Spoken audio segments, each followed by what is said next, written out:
Oi, oi. Meus irmãos, saúdos com a graça e a paz do nosso Senhor e Salvador Jesus Cristo. Hoje nós vamos continuar a meditação no livro de Provérbios, mais especificamente do capítulo 6, nos versos 6 a 11. Provérbios 6, de 6 a 11.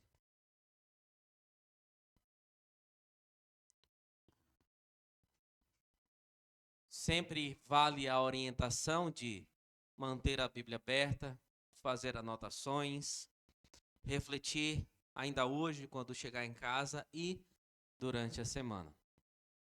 Diz assim a palavra do Senhor: bater com a formiga, ó preguiçoso. Observe os caminhos dela e seja sábio. Não tendo ela chefe, nem oficial, nem comandante.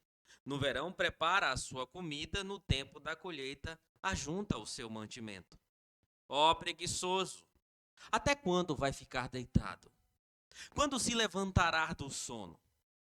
Um pouco de sono, um breve cochilo, braços cruzados para descansar. E a sua pobreza virá como um ladrão. A miséria atacará como um homem armado. Vamos orar mais uma vez, pedindo o direcionamento do Senhor. Ó soberano Senhor, obrigado pela tua palavra que nos instrui, nos orienta, nos conduz à verdade, a como devemos viver, para refleti-lo, para obedecê-lo, mas acima de tudo para estarmos coerentes com aquilo para o qual fomos chamados.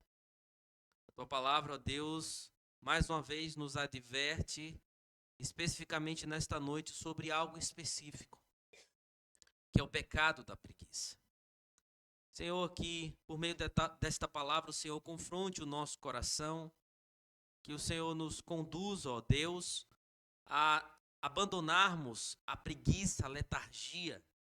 Não simplesmente quando nós pensamos no trabalho comum do dia a dia, na fonte onde nós buscamos sustento, alimento, provisão, mas acima de tudo, ó Deus, a preguiça referente às coisas do Senhor. A dedicação ao Senhor. Ajuda-nos a compreender, guardar esta verdade por meio da tua palavra que confronta o nosso coração. Ajuda-nos que a eficácia desta mensagem repouse unicamente sobre o teu poder em transformar corações, por meio do teu Santo Espírito, no meio do teu povo. Assim nós oramos em nome de Jesus. Amém. Queridos, como eu sou um baiano de origem, sempre tive que ouvir piadinhas que retratam como na mente de muita gente, todo baiano é preguiçoso. Alguns dizem, baiano passa o dia todo na rede. Até a fala do baiano é preguiçosa. Vem as piadinhas. Baiano, quando vai jogar basquete, joga a bola na cesta para ver se cai no sábado. E outras como historinhas que retratam esse imaginário na mente das pessoas, como, por exemplo, um dia em que estavam dois baianos deitados numa rede. Ambos, cada um em uma rede. E um tentava convencer o outro a ir do lado de fora da casa ver se estava chovendo. Após horas de tentativa sem sucesso, um deles teve a grande ideia. Chamou o cachorro que estava do lado de fora. O outro então perguntou: e aí, qual de nós dois vai ver se está chovendo? E o que havia chamado o cachorro disse: não precisa mais, já que o cachorro está seco, é porque não está chovendo lá fora. E ambos seguiram na rede, despreocupados, balançando para lá e para cá. É assim, queridos, que muitos baianos se tornam piada no imaginário comum. Mas, quando nós falamos de preguiça, apesar da preguiça ou a possibilidade dela na vida de muitas pessoas ser motivo de brincadeira e boas risadas, a preguiça é um grande problema. E em sua essência é altamente danoso para a vida humana. E esse texto que nós meditamos, queridos, iremos meditar também a partir desse momento, demonstra que a sabedoria de Deus, Além de nos orientar quanto a ser fiador de outras pessoas, conforme vimos na semana passada, no sermão passado, dos versos de 1 a 5, pode nos livrar e nos proteger da preguiça e dos males que a acompanham. E é justamente sobre isso que nós iremos meditar nesta noite. A sabedoria te livrará da preguiça. A sabedoria pode te proteger da preguiça. E o que nós vemos aqui dos versos de 6 a 8, primeiramente, é uma lição que é dada para o preguiçoso. O texto começa dizendo: vá ter com a formiga, ó preguiçoso. Observe os caminhos dela e seja sábio. Salomão aqui está orientando ao preguiçoso que ele vá até a formiga para contemplar o que ela faz. E aqui é uma ordem, o texto constitui uma ordem colocada logo no início para dar ênfase, para libertar o preguiçoso e despertá-lo acerca da sua letargia.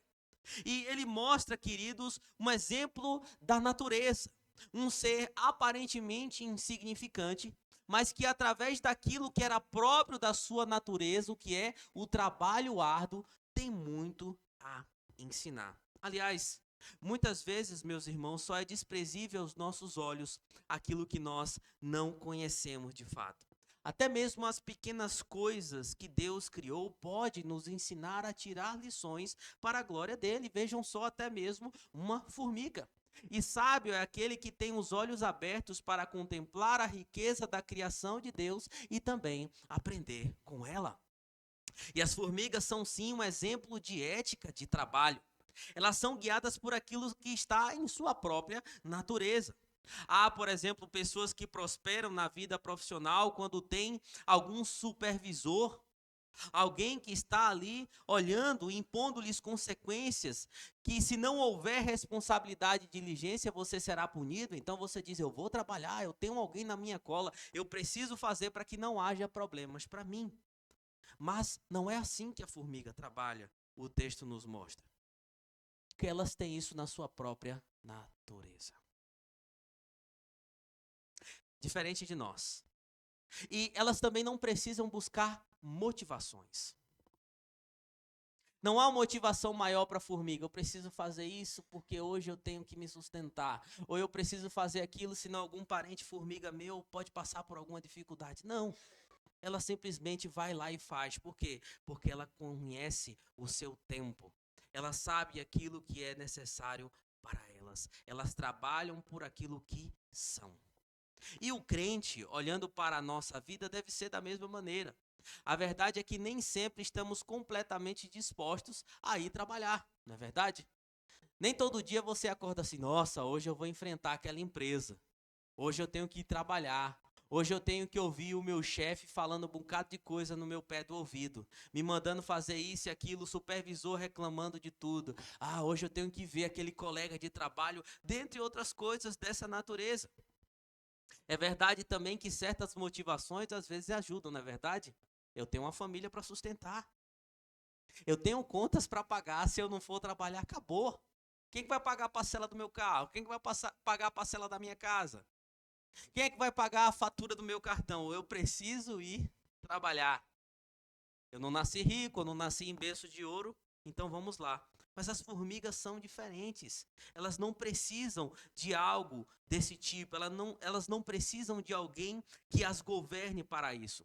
Aristóteles, filósofo grego, também viu esse modus operandi das formigas. Elas trabalhavam sem governante para dirigi-las.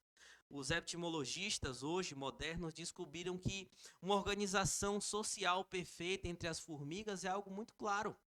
Elas observam que nada desse modo delas de trabalhar necessita de fato de uma hierarquia no comando. Elas já têm essa natureza. E também não precisam desse tipo de motivação que nós precisamos. Está na natureza ir e fazer o que tem que ser feito. Esse tipo de formiga, por exemplo, que deve estar sendo utilizado aqui, é a formiga ceifeira, a Messor. E ela era muito encontrada em toda a parte da Palestina, nas regiões de Israel, da Israel antiga. E ela armazenava cereais em seus ninhos e coisas da natureza, com exemplo de diligência, olhando para o futuro. Por quê? Porque elas colhem no inverno, no verão, para poder ter no inverno. Elas estão juntando para que no tempo de escassez para muitos outros animais elas tenham. E elas fazem isso porque também sabem esperar o tempo certo de todas as coisas. E como eu já ensinei, queridos, nas outras exposições, é possível que Salomão esteja utilizando essa linguagem aqui, olhando para um animal da natureza, para complementar com um propósito geral do livro de Provérbios, que provavelmente era também ensinar jovens que estavam sendo treinados para ser membros da corte real em Israel. Eles precisavam saber a importância de assumir responsabilidades no topo do comando. O livro de Provérbios, em geral, encoraja o trabalho árduo e a diligência como caminhos para a prosperidade e sabedoria. Saibam que não é só nas histórias que você ouve sobre monarquia ou em filmes que você assistem, mas é uma realidade que existiam muitos jovens despreparados, preguiçosos, quando não queria ir para a batalha, queria ficar no castelo só sabendo da morte e vitória de outros, não se esforçavam para ser diligente em algumas áreas específicas, não se preparavam para o futuro. E isso acontecia também, provavelmente, em Israel. E Salomão usa aqui essa linguagem. Por quê? Porque não tinha nada pior que um preguiçoso em um lugar de preeminência. Os reis, por exemplo, precisavam ser trabalhadores, corajosos, valentes, resolver bastantes coisas, pensar, dentre muitos outros afazeres. Em Provérbios, o preguiçoso tem um lugar especial. E ele é caracterizado como alguém infame, irritante, desagradável. Sempre que quer e deseja algo, não corre atrás, não cuida de si próprio, sofre danos na vida pela letargia, não cuida de si próprio, nem das coisas que estão à sua disposição. Não está preparado para o futuro, sempre dá desculpas e seu único trabalho é rolar na cama, não ouve e nem presta contas a ninguém. Por muitas vezes Provérbios fala sobre o preguiçoso e essas são as coisas que se abrange quando se fala. E queridos, quando nós falamos da ética de trabalho, nós temos também essa ideia de uma condição moral e espiritual.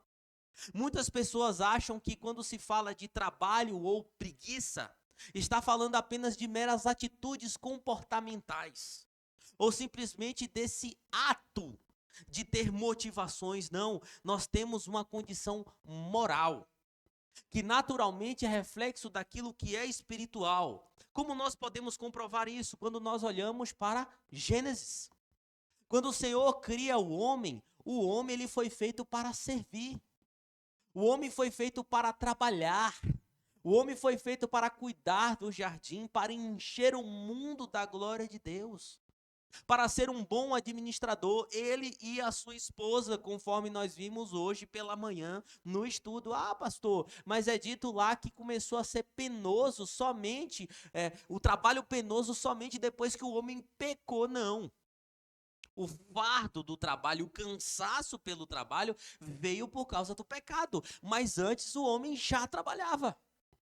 Quem acha que Adão e Eva ficavam só lá comendo fruta, batendo papo, olhando para a cara de bicho e falando aquilo tem cara de leão. Bota o nome de leão aí, Eva. Escreve aí. Não foi só isso. Nós precisamos ter isso em mente. Agora, quando nós olhamos, por exemplo, para o texto que lemos na liturgia, isso também mostra que é um problema moral na vida de muitos. Paulo diz, porque quando ainda estávamos com vocês, ordenamos isso. Se alguém não quer trabalhar, também não coma. Pois de fato ouvimos que há entre vocês algumas pessoas que vivem de forma desordenada, não trabalham, mas se intrometem na vida dos outros. A essas pessoas determinamos e exortamos no Senhor Jesus Cristo que trabalhando tranquilamente comam o seu próprio pão. Paulo está dizendo no contexto que ele, quando esteve lá com os outros irmãos, eles não foram pesados. Eles trabalhavam pelo sustento, mas existiam entre eles aqueles preguiçosos, aqueles que ficavam se intrometendo na vida de um e de outro, aqueles que andavam na casa de um e de outro. mas não tinha esse ímpeto, essa força, essa diligência para trabalhar. Então nós temos aqui o aspecto muito claro. A preguiça é um problema moral, de caráter espiritual. Você pode estar olhando para tudo que eu estou falando neste momento e dizer, esta palavra não é para nós. Eu particularmente conheço todos aqui e sei que são todos trabalhadores. Você pode pensar assim, talvez seja uma palavra para crianças. Afinal, aqueles que estão crescendo precisam saber sobre a realidade da vida. Para os adolescentes ou quem acabou de adentrar a fase adulta, às vezes o adolescente está lá moroso. Essa geração de hoje é de fato mais preguiçosa. Tem tudo nas mãos, tudo os pais estão dando. Elas não querem trabalhar, não, eu só vou estudar, né, vou me preparar para trabalhar depois, mas não tem coragem de fazer nada dentro de casa, por exemplo. Ajudar a mãe, ajudar o pai, dentre outras coisas. Você pode pensar que essa é uma palavra somente para essas pessoas. Ou, provavelmente, queridos, possa ser uma referência aqui na tua mente a coisas que não consideramos ser tão importantes assim e temos preguiça. Por exemplo, eu preciso melhorar a minha saúde. Deixa para depois. Preciso emagrecer. Deixa para depois. Preciso cuidar, preciso fortalecer mais, tomar umas vitaminas, ir ao médico, fazer exercício, dentre outras coisas. Do nosso dia a dia, beber mais água. Eu particularmente tenho dificuldade de beber água. Mesmo fazendo esportes. Tenho dificuldade. A gente fala, não, depois eu bebo mais água. Coisas dessa natureza. Não, meus irmãos. Não é somente isso. É provável que esta seja de fato uma palavra para nós, principalmente quando entendemos a preguiça que temos muitas vezes para servir a Deus, para servir a casa de Deus.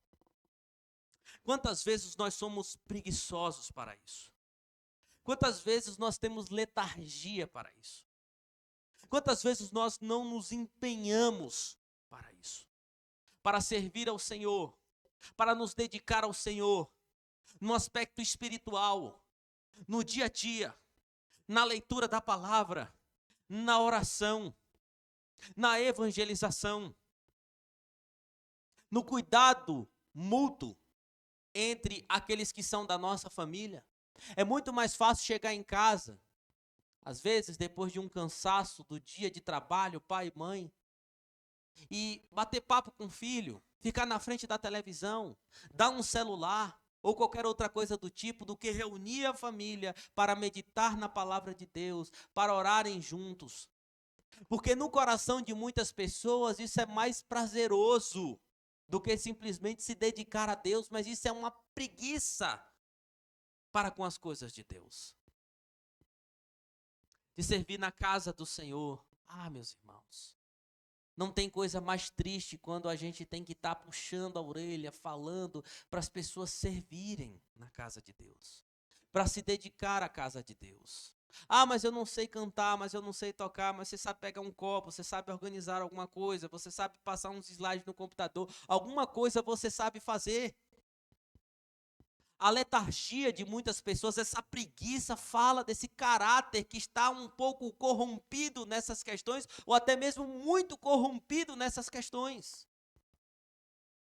E precisamos nos atentar se de fato nós presentes aqui não estamos cometendo o pecado da preguiça para com Deus, para as coisas espirituais, para a vida, para o exercício espiritual e também para com a casa de Deus. Não dá. Não dá para ficar adulando ninguém para isso. Não dá para ficar adulando pessoas para virem no culto. O culto é um momento de diálogo pactual, onde a família da fé está em comunhão, conforme as ordenanças das Sagradas Escrituras, e a gente tem que estar chamando, lembrando. Isso é anômalo, isso é absurdo, mas fala muito mais sobre quem tem essa dificuldade. É preguiça do coração. E precisa ser colocado diante de Deus na busca de perdão. Porém, queridos, a maior lição para um preguiçoso com as coisas de Deus não é vista em animais. Não é vista numa formiga trabalhadora, no modus operandi das formigas, mas no próprio Deus que se fez carne. Meus irmãos, Jesus sim, ele tinha a sua profissão. Quando se fala de Jesus ser um carpinteiro, naturalmente nós remetemos à profissão que conhecemos de alguém que é um artesão de madeira. Porém, o termo que é utilizado na Bíblia grega para se referir àquilo que traz essa ideia de carpinteiro provavelmente é um pouco mais abrangente. Então, é possível que Jesus tenha sido um mestre de obras. E não simplesmente um carpinteiro, como nós o conhecemos, mas que mexia, tinha habilidade com muitos outros materiais e estava ali apto a trabalhar em construções. Por isso que muitos interpretam também que Jesus tinha propriedade quando ele falava de parábolas sobre construtores. Ele sabia muito bem o que estava falando. Mas não é apenas desse trabalho do nosso Senhor que nós devemos nos atentar, mas principalmente do seu trabalho diligente e dedicado pelo reino de Deus Pai. Algo que era natural dele, algo que veio dele, algo que era da sua essência. Cristo se dedicou ao reino de Deus. Tudo para Cristo era o reino de Deus. A minha comida e a minha bebida consiste em fazer a vontade daquele que me enviou e realizar a sua obra. Jesus foi o construtor da igreja salva, remida, perfeita, eterna. Jesus foi o construtor de tudo aquilo que é bom e salvífico para a alma do homem. O Senhor se dedicou a todo tempo, meus irmãos, em toda a sua vida, mas principalmente nos seus anos, onde as Escrituras elas vão mostrar a caminhada de Jesus até a cruz. Ele não parava. Ele se dedicava pelo reino, ele se dedicava às almas, ele se dedicava a pastorear corações, ele se dedicava a repreender aqueles que eram filhos de Satanás e tinham um coração afastado do Senhor. Ele entrava no barco, ia para outra margem, voltava, saía do barco, ia orar, não deixava ele dormir, curava, fazia tanta coisa, mas a cruz estava chegando e mesmo ele sabendo e agonizando por causa disso, ele continuou fazendo o seu trabalho, carregando a cruz pesada, morrendo na cruz do Calvário, sofrendo tudo o que sofreu. A gente pensa que tem ideia do que Cristo sofreu, mas foi muito mais do que a gente pensa, com certeza. Mas mesmo assim, ele trabalhou penosamente. E Cristo, ele é o nosso maior exemplo de serviço ao Senhor. Portanto, existe aqui um alerta aos preguiçosos. Que Cristo venha nos constranger. Que a obra de Cristo nos constranja, mas não apenas isso. Nos leve a vivermos como Ele requer de nós. Mas, além disso, queridos, além de termos aqui no texto uma lição para o preguiçoso, nós temos também um alerta muito claro a partir dos versos 9 a 11. Ó preguiçoso, até quando vai ficar deitado? Quando se levantará do seu sono? Um pouco de sono, um breve cochilo, braços cruzados para descansar. Veja que a ideia de preguiçoso é repetido aqui. O termo que é usado em hebraico ocorre 13 vezes no Antigo Testamento. E todos eles aqui no livro de Provérbios. Provérbios dá uma atenção muito grande para este tema. Em outros lugares do Antigo Testamento são encontradas, por exemplo, outras formas, outras variantes para se referir ao preguiçoso. Mas aqui esta maneira só aparece no livro de Provérbios. E, queridos, nós temos aqui então aquilo que vem como uma espécie de desgraça total para os que vivem de forma preguiçosa, os que são preguiçosos. É o que diz nos versos de 9 a 10 que nós acabamos de ler. O preguiçoso é tratado aqui como uma pessoa cujo único objetivo é dormir e desfrutar os deleites do descanso. Ele quer apenas os confortos da vida e não o peso da responsabilidade. Nós temos aqui o quê? Indolência, ou seja, falta de ação. Nós temos aqui uma procrastinação miserável de adiar, talvez, responsabilidades.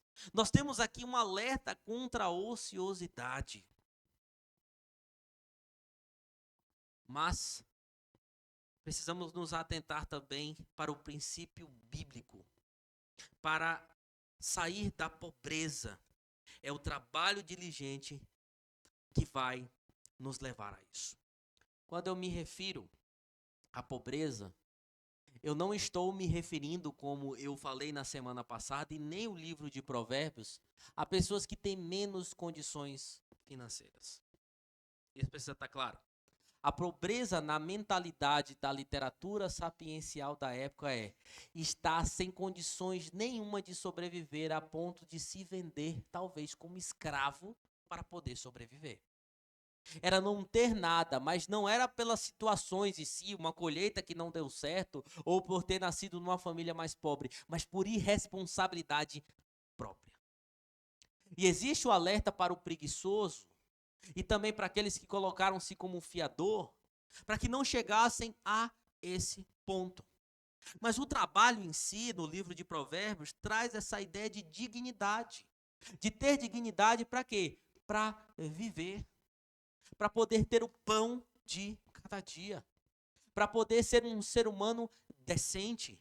E se isso está nas Sagradas Escrituras é porque agrada ao Senhor esse tipo de atitude. Mas quando nós olhamos, por exemplo, para o nosso país, queridos, o que nós vemos? Nós vemos uma orientação ideológica, por exemplo, para que pessoas apenas vivam de assistencialismo que vem do governo. Ah, pastor, aí agora você mexeu num vespeiro. Bolsa para lá, bolsa para cá, a gente paga imposto, então quanto mais dinheiro entra para aqueles que são pobres, isso é bom. É bom? Tem certeza? Queridos, muitas ideologias no nosso país, inclusive essas, são, na verdade, prejudiciais.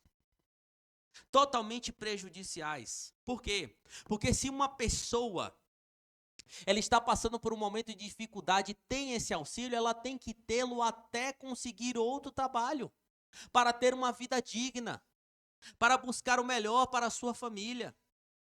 Mas o que acontece não é isso. O nosso país é rico com pessoas pobres porque não amam trabalhar.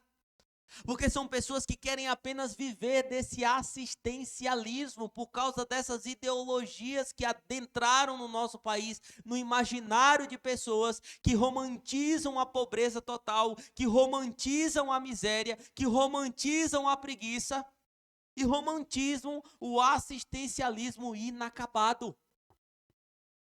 Há poucos dias viralizou o vídeo de uma pessoa fazendo uma festa na frente de um caixa eletrônico, porque estava recebendo Bolsa Família há 25 anos.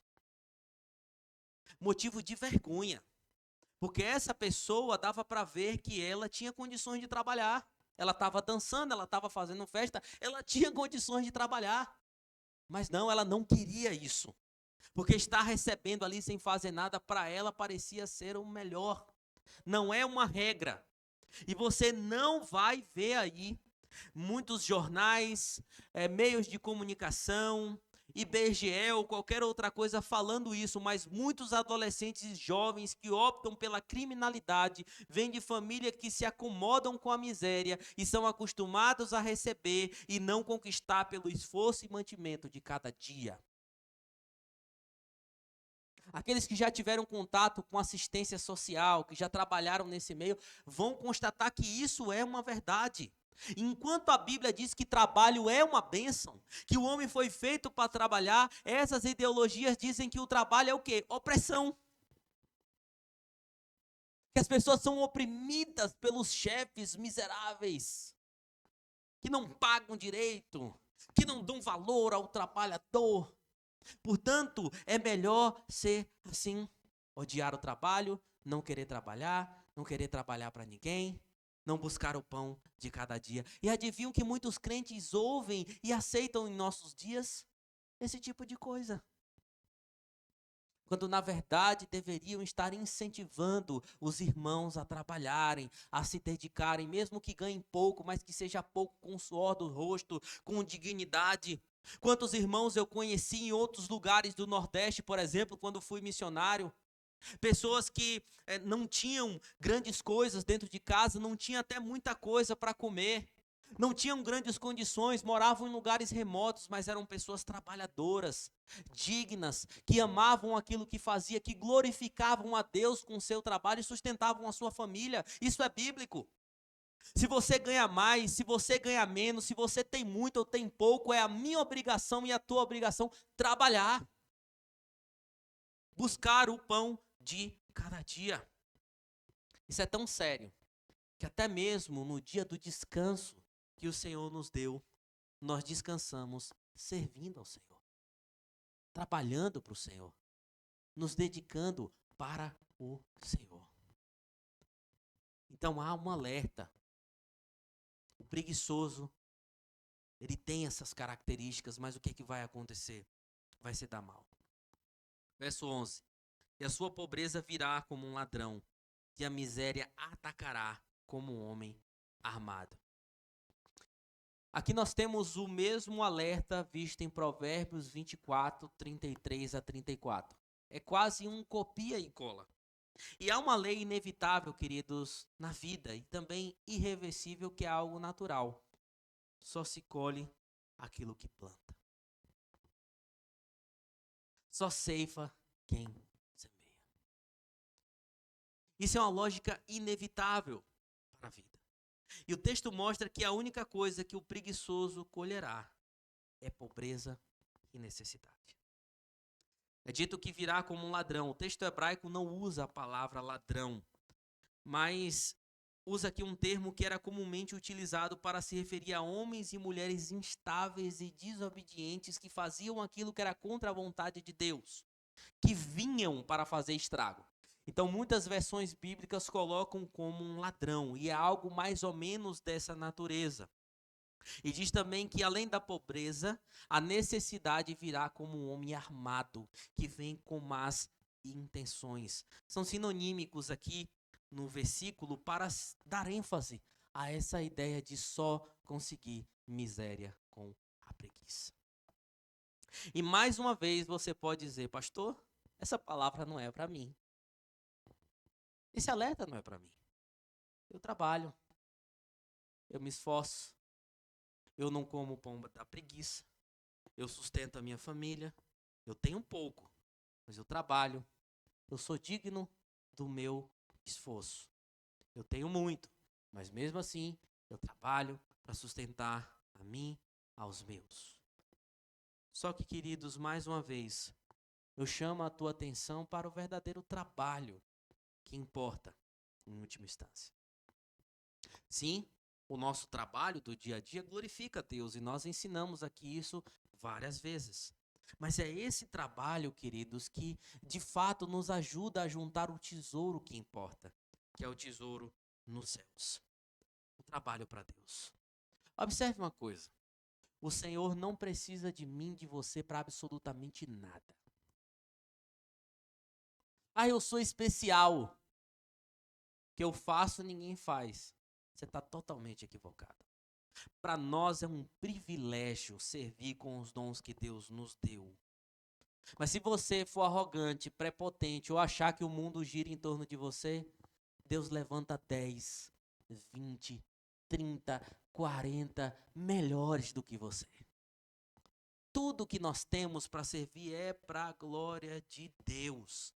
Mas quando a gente, por exemplo, olha para esse serviço na igreja, infelizmente, por essa preguiça, nós vemos também pobreza em certas áreas, miséria em certas áreas, escassez em certas áreas, porque não há trabalho, fidelidade e dedicação. Seja mais claro. Por que igrejas morrem espiritualmente? Porque não há trabalho para Deus, para a glória de Deus, primeiramente em cada um e na vida comunitária. Quando nós olhamos, por exemplo, para a igreja, por que nós não temos mais almas cultuando conosco, conhecendo Jesus conosco, porque há preguiça para a evangelização de almas. Há preguiça para buscar almas. É tão interessante isso, como Deus é gracioso, porque a gente não vai e Deus manda. Mas para nós é um privilégio pregar o evangelho. Os anjos queriam isso, mas foi nos dado esse privilégio. E muitas vezes nós somos preguiçosos para pregar a outras pessoas, para buscar almas, para chamá-las para estar no nosso meio, ouvindo acerca de Cristo, as verdades de Cristo. Ou, queridos, quantas vezes a pobreza no pastoreio mútuo. Às vezes a gente se limita apenas a ficar aqui no dia de domingo, mas nos esquecemos que devemos nos pastorear uns aos outros durante a semana também. E falta a riqueza, o fruto disso, porque há preguiça em fazê-lo. Isso não pode existir no nosso meio, quanta pobreza na comunhão entre irmãos.